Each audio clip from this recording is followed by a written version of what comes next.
নমস্কার বন্ধুরা, শ্রাবণী রান্নাঘরে আপনাদের সবাইকে স্বাগত জানিয়ে আমি আবারও একটা রান্নার ভিডিও নিয়ে আপনাদের সামনে চলে এসেছি। আজকের আমি আপনাদের সয়াবিন দিয়ে একটা অসাধারণ রেসিপি বানিয়ে দেখাবো। আশা করি আপনাদের ভালো লাগবে। তার জন্য কিন্তু আমার পুরো ভিডিওটা আপনাদের দেখতে হবে। আর দেখা শুরু করার আগে একটা লাইক দেবেন, সুন্দর একটা কমেন্ট করবেন আর শেয়ার করতে ভুলবেন না। তাহলে চলুন আজকের আমি এই সয়াবিন দিয়ে কি বানাই সেটা আপনারা একবার দেখে নিন। সয়াবিনের এই রেসিপিটা বানানোর জন্য প্রথমে আমি একটা বড় সাইজের বাটি নিয়ে নিয়েছি। আমি বড় সাইজের বাটি নিয়ে নিলাম। এইবারে আমি এর মধ্যে দিয়ে দেব দেখুন সয়াবিন। এখানে কিন্তু আমি বড় সয়াবিনটা নিয়েছিলাম আর সেটা কিন্তু একটু জলের মধ্যে ভিজিয়ে রেখেছিলাম, গরম জলে ভিজিয়ে রেখেছিলাম। তারপরে দেখুন এইভাবে কিন্তু একটু ছোট ছোট করে কেটে নিয়েছি। আপনাদের দেখাচ্ছি দেখুন ঠিক কিভাবে কেটেছি। এইভাবে কিন্তু একটু ছোট ছোট করে কেটে নিয়েছি। এইবারে আমি সয়াবিনটা নিয়ে নিলাম। বাটির মধ্যে কিন্তু সয়াবিনটা এখানে আমি নিয়ে নিয়েছি। এইবারে আমি এর মধ্যে দিয়ে দেব দেখুন আলু। এখানে আলুগুলো কিন্তু আমি ছোট ছোট কেটে ধুয়ে পরিষ্কার করে রেখেছি। আর এখানে কিন্তু আমি একটা বড় সাইজের আলু এইভাবে কেটে ধুয়ে পরিষ্কার করে রেখেছি, সেটা দিয়ে দিলাম। আমি প্রতিদিনের মতো ভিডিওর শুরুতে আপনাদের একটা কথাই বলবো যে প্লিজ আমার ভিডিওটা আপনারা টেনে টেনে দেখবেন না, পুরো ভিডিওটা দেখুন। আশা করি আপনাদের ভালোই লাগবে। এইবারে আমি এর মধ্যে দিয়ে দেব দেখুন পেঁয়াজ। একটা মাঝারি সাইজের পেঁয়াজ এইভাবে ছোট ছোট কুচি করে রেখেছি, সেটাও কিন্তু দিয়ে দিলাম। এই রান্নাটা করতে কিন্তু খুব বেশি সময় লাগে না, খুব অল্প সময়ে কিন্তু রান্নাটা হয়ে যায় আর খেতে কিন্তু অসম্ভব সুন্দর হয়। এইভাবে আপনারাও কিন্তু কোনো একদিন বাড়িতে বানিয়ে দেখতে পারেন। এইবারে আমি এর মধ্যে দিয়ে দেব টমেটো। এখানে একটা ছোট সাইজের টমেটো এইভাবে কুচি করে রেখেছি, সেই টমেটোটাও কিন্তু আমি এখানে দিয়ে দিলাম। এবারে দেব এর মধ্যে আদা কুচি। এখানে আদাটা কিন্তু আমি এইভাবে একদম ছোট ছোট করে কুচি করে রেখেছি, সেই আদাটাও কিন্তু এখানে অল্প একটু দিয়ে দিলাম। আদাটা আমি এখানে দিয়ে দিলাম। এইবারে দেব আমি এখানে রসুন কুচি। এখানে প্রায় 4 থেকে 5 কোয়া রসুন এইভাবে ছোট করে কুচি করে রেখেছি, সেই রসুন কুচিটাও কিন্তু আমি এর মধ্যে দিয়ে দিলাম। এইবারে আমি এর মধ্যে দিয়ে দেব দেখুন, এখানে আমি রেখেছি আন্দাজ মতো নুন আছে আমার। এখানে হাফ চামচ হলুদ গুঁড়ো, হাফ চামচ লঙ্কার গুঁড়ো, হাফ চামচ জিরের গুঁড়ো, হাফ চামচ ধনের গুঁড়ো, হাফ চামচ কাশ্মীরি লঙ্কার গুঁড়ো, আর এখানে আছে 1/4 চামচ গরম মশলার গুঁড়ো, আর আন্দাজ মতো একটু চিনি দিয়েছি। সেই সমস্ত গুঁড়ো মশলাগুলোও কিন্তু এখানে আমি দিয়ে দিলাম। এবারে আমি এর মধ্যে দেব কাঁচা সর্ষের তেল। এখানে আমি কিন্তু রান্নায় সর্ষের তেল ব্যবহার করছি, আপনারা চাইলে কিন্তু সর্ষের তেলটাই ব্যবহার করবেন, কারণ আমার মনে হয় সর্ষের তেল দিয়ে রান্নাটা করলে খেতে বেশি ভালো হবে। তবে যদি মনে করেন যে সর্ষের তেল দিয়ে করবেন না, তাহলে কিন্তু যে কোনো রান্নার তেল দিয়ে করতে পারেন। এখানে কিন্তু দেখতেই পেলেন তেলটা আমি একটু বেশি দিলাম, দিয়ে এবারে খুব ভালোভাবে হাত দিয়ে মেখে নেব। এইভাবে কিন্তু খুব ভালোভাবে প্রথমে মাখতে হবে, যাতে সমস্ত মশলা তেল খুব ভালোভাবে কিন্তু সব কিছুর মধ্যে মেখে যায়, সেটা কিন্তু দেখতে হবে। সেই জন্য এইভাবে হাত দিয়ে একটু সময় নিয়ে কিন্তু এটাকে সুন্দর করে মেখে নিতে হবে। এটা যদি আপনারা বাড়িতে বানান, এটা আপনারা গরম ভাত দিয়ে খেতে পারেন, রুটি, লুচি, পরোটা, যে কোনো কিছুর সাথে কিন্তু খেতে অসম্ভব সুন্দর হয়। দেখুন আমি কিন্তু এটা সুন্দর করে মাখিয়ে নিলাম।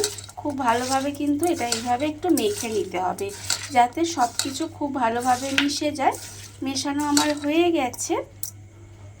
এইবারে আমি একটা টিফিন বক্স নিয়ে নেব। আমি একটু বড় সাইজের টিফিন বক্স নিয়ে নিয়েছি। নিয়ে এবারে এগুলো আমি টিফিন বক্সের মধ্যে ঢেলে নেব। দেখুন টিফিন বক্সের মধ্যে কিন্তু এটা একটু এইভাবে নিয়ে নিতে হবে। টিফিন বক্সের মধ্যে আমি কিন্তু এটা ঢেলে নিয়েছি। এবারে যে বাটিটার মধ্যে মেখেছিলাম, সেই বাটিটার মধ্যে অল্প একটু জল দিলাম, খুব বেশি কিন্তু জল দেওয়া যাবে না। এইভাবে অল্প একটু জল দিয়ে বাটির মধ্যে যে মশলাটা লেগেছিল সেটা কিন্তু একটু খুব ভালোভাবে ধুয়ে নেব। ধুয়ে নিয়ে এর মধ্যে দিয়ে দেব। এইভাবে কিন্তু এর মধ্যে জলটা দিয়ে দিতে হবে। দেখুন আমি কিন্তু এখানে অল্প একটু জল দিলাম, আর একটু সামান্য জল দেব, কারণ আমার মনে হয় আর একটু জল দিতে হবে, তাই আর একটু জল দিলাম। মানে এখানে প্রায় ধরুন বড় বাটির একটা হাফ বাটি মতো জল দিয়েছি। এইবারে জলটা কিন্তু আমি এখানে দিয়ে দিলাম, দেয়া হয়ে গেছে। এবারে এই টিফিন বক্সটা ঢাকা দিয়ে দেব। টিফিন বক্সটা আমি এখানে ভালোভাবে ঢাকা দিয়ে দিলাম। টিফিন বক্সটা আমি এখানে ঢাকা দিয়ে রেখে দিয়েছি, আর অন্যদিকে কিন্তু গ্যাসটা অন করে একটা কড়া বসিয়ে দিয়েছি। এইবারে আমি কড়ার মধ্যে দিয়ে দেব জল।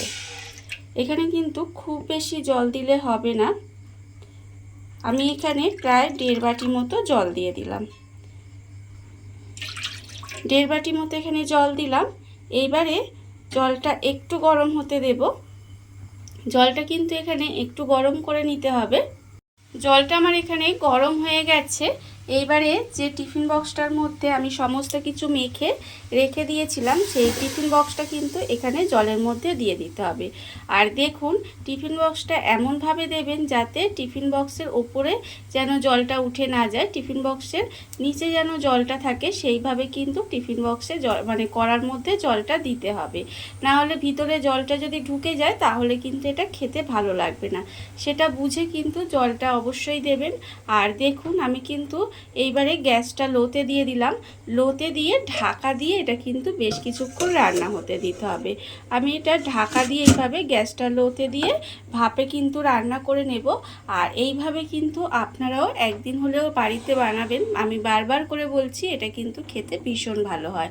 দেখুন আমি কিন্তু এইভাবেই এটা একটু রান্না হতে দেব।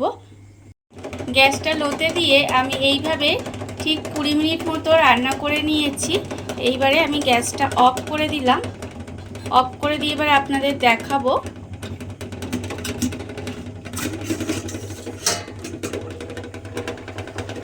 দেখুন এটা ঠিক এরকম হয়েছে।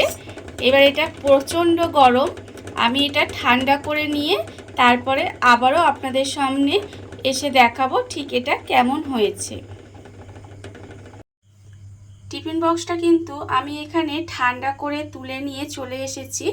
এইবারে আমি আপনাদের টিফিন বক্সটা খুলে দেখাবো ঠিক কেমন হয়েছে রান্নাটা। দেখুন দেখতে কিন্তু অসম্ভব সুন্দর হয়েছে। আর আমি আপনাদের এখানে দেখাবো যে ভিতরে যে আলু ছিল, আলু কিন্তু এখানে খুব ভালোভাবে সেদ্ধ হয়ে গেছে, আর সোয়াবিনও কিন্তু সেদ্ধ হয়ে গেছে। সেটা কিন্তু আমি আপনাদের দেখাচ্ছি। দেখুন দেখুন আলু কিন্তু আমি একটা অন্য জায়গায় তুলে দেখাচ্ছি।